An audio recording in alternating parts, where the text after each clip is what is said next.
Hello and welcome back. We were just working on the Daniels family over here, and when we were doing the find a grave, we came across James Pine, and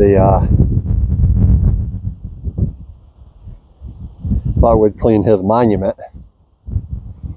It's not in too bad a shape. It is readable. It's dirty.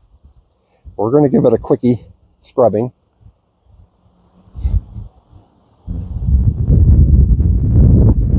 There's inscriptions on two sides of it here.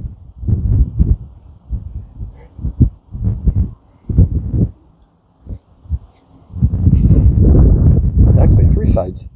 Okay. Inscriptions on three sides. We're going to give it a go. We're just wetting it down. Always work on a wet stone. Now, this is in pretty rough shape.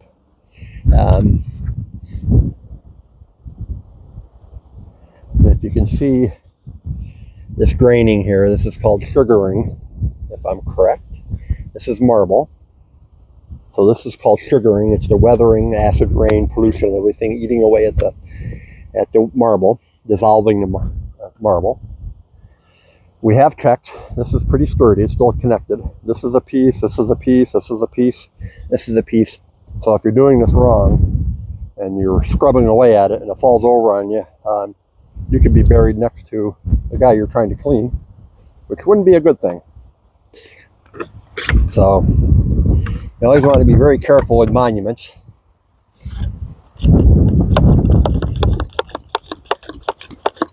This is a base is limestone. I can tell that because it's hammer dressed. I'm gonna let Detour do a lot of the work here. I'm just gonna do a little bit of scrubbing, knock off some heavy stuff, just because the fact that I would have to really reach up and scrub on this, and here again, do no harm.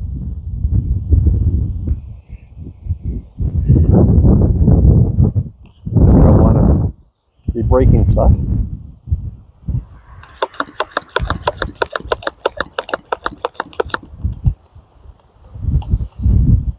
we'll see if there's any inscription on this backside where it doesn't look like there's anything. The James Pine is interesting. Caught my eye because he was a tavern owner in the early days of Port Byron, early days of settlement. He had a tavern right down on the banks of the Erie Canal, and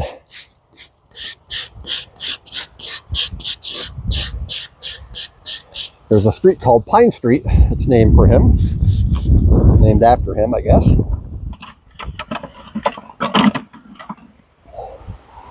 Which comes up to the cemetery. So again, here, be real careful here. I'm just going to kind of support this with my hand. Just knock some of this heavy growth off. Anyway, James Pine is probably best well known because he apparently owned a tavern where Brigham Young was married to his first wife, Marion. If I have the Brigham Young from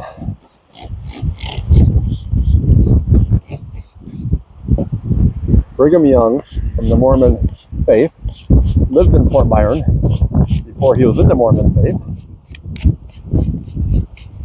He was born in, I think, Cayuga County, southern Cayuga County, and he moved to Port Byron to work on the Erie Canal, and apparently he worked on a pail factory that was around here, just 2 miles south of Port Byron, on the creek on the Owasco outlet. And he moved to Port Byron proper, married. The story is he married his first wife here. There are some people who say no, but the story right now is he married his first wife in Port Byron lived either in the tavern with James Pine or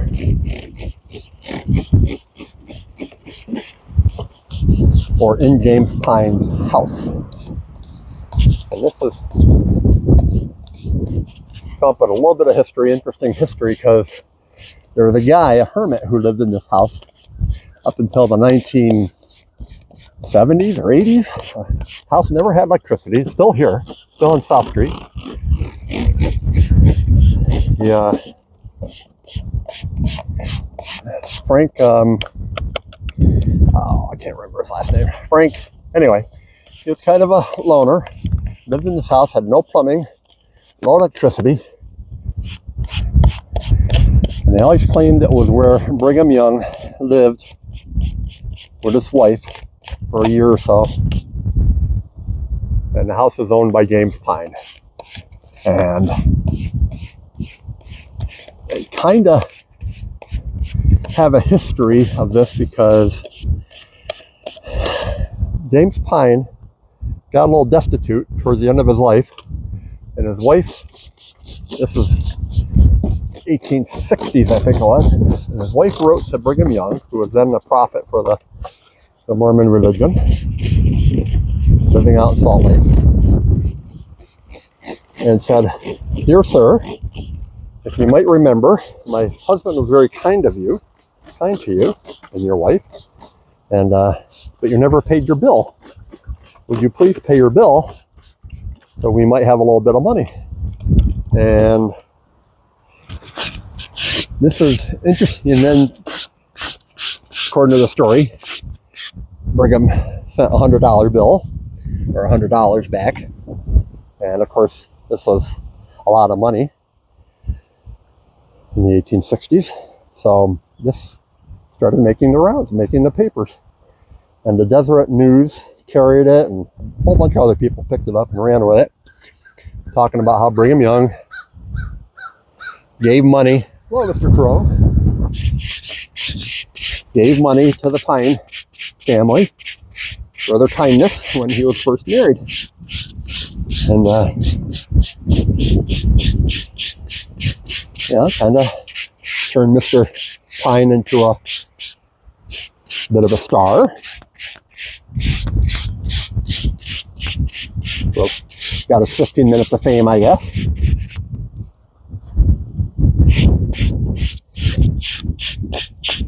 And of course, according to this, James Pine, he died in 76. So yeah.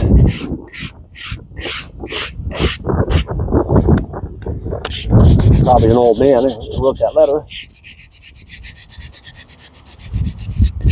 Anyway, the story came out about the house that Brigham Young lived in, which is still there, they said. And so it's been saved. It's been purchased by the Brigham Young Family Association. Apparently the church can't own it because he wasn't a prophet then, so it's not a church site, but it's a family site. And so the family has to buy it and save it if they're going to save it. And the local LDS church is kind of mowing the yard and doing a little bit of work on it. And it's every once in a while you find somebody who comes along from that faith and wants to take a look at it, find out where it is. The guy's been doing some local research. Found out that the house may not date back to as early as they all thought, which is and it kills the story. But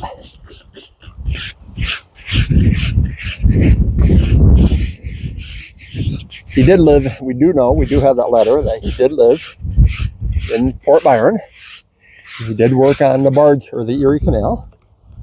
He was a painter at a local dry dock.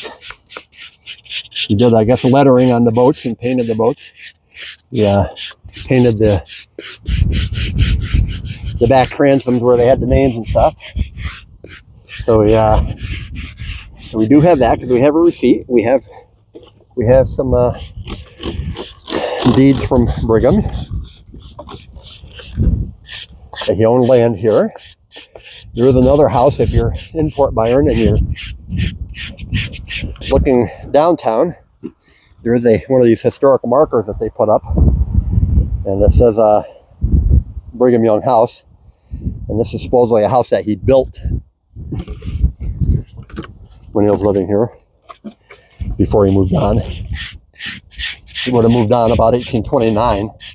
So the house, parts of the house date back to apparently it was right on the banks of the canal. And they moved it. And it's been changed a little bit over the years, but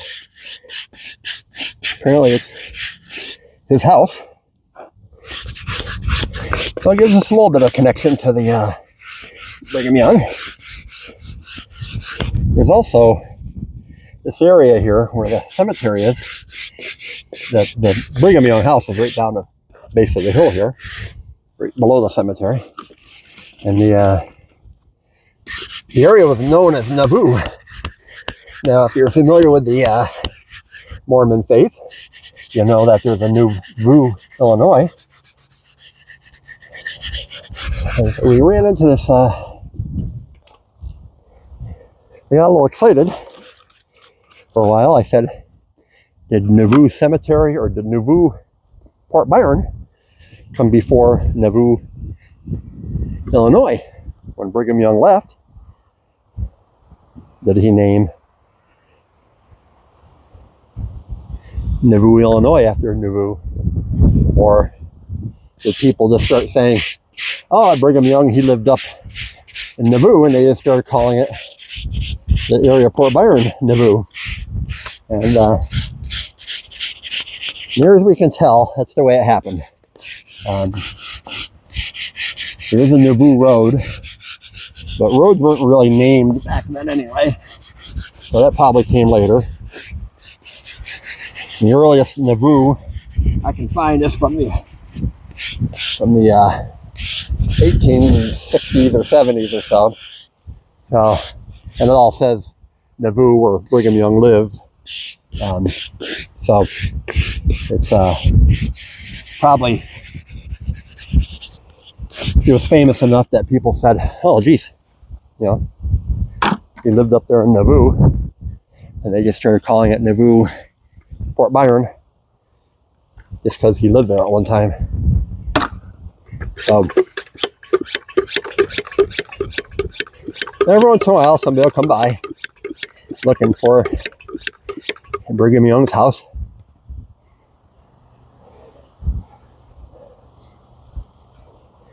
Still there on South Street, right on the corner of South Street. So you got L-A-E-L-S-A, Elza Arville, daughter of James and Lydia Pine. She died in 1929. All right. I'm not going to spend a lot of time because I don't want to, this is still connected. I don't want to take a chance on hurting it. I'm just going to give it a wash here. And I'll use up the rest of my D2 that I have in my container.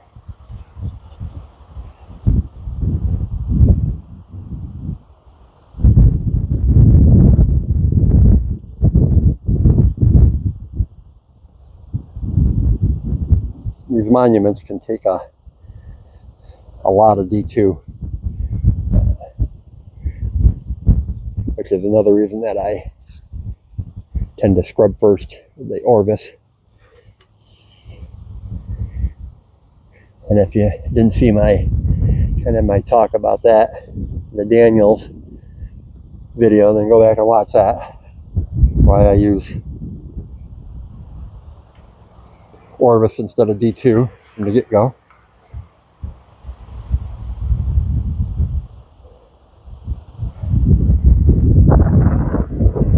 This says Hannah Brown. Now, this must have been the one who wrote the letter to Brigham Young, because She died at 18 something.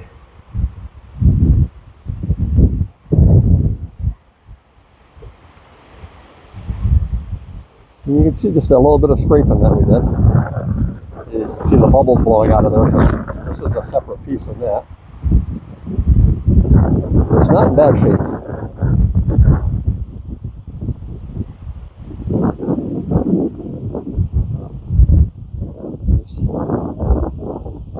Watch that dirt run right off there.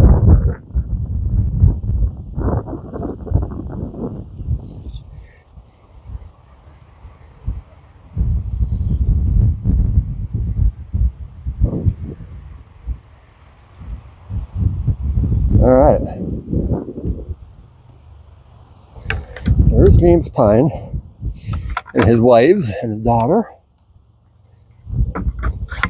Lydia, early settler, Port Byron. We're gonna give it to D2. Start at the top and work our way down.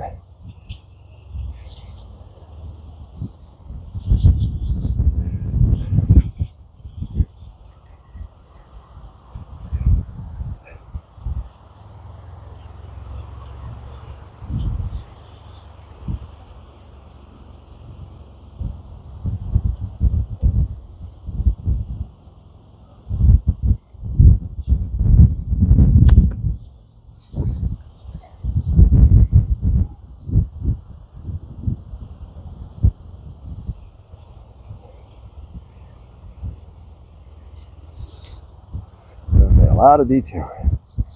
You're basically doing at least 4 headstones here with this.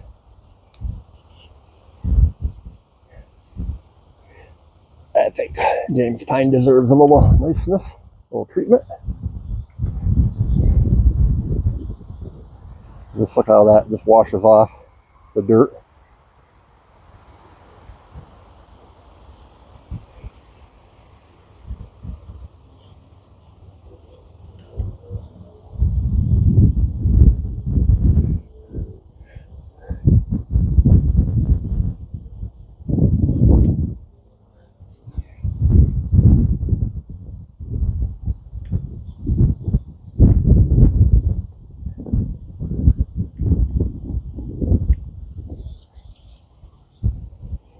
All right,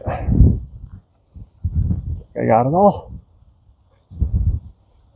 I've already taken pictures of this for Find a Grave and recorded it, so I don't need to do that. I'll just update once it gets cleaner. But anyway, here's the, we'll take a look at it and see what it looks like now. Here's one of the ones I did, one of the military stones, did a couple weeks back. See how clean it is.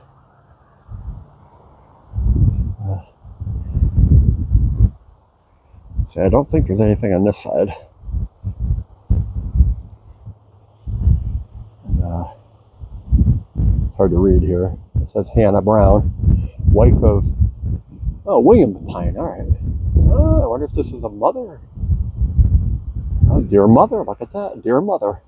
Hannah Brown, a wife of William Pine. All right. I gotta do a little bit of research into that. Was she James Pine's mother? Anyway, and there's another one I did. If you remember the Aaron Wilson stone, this is how it's cleaning up. So I got a little bit to go. I might hit it again just to, you see the one over there, that's gleaming in the sunshine over there. This one had a lot of green growth on it, so it's taking a bit to clean. Anyway, so that's James Pine and Brigham Young and their connection to Port Byron.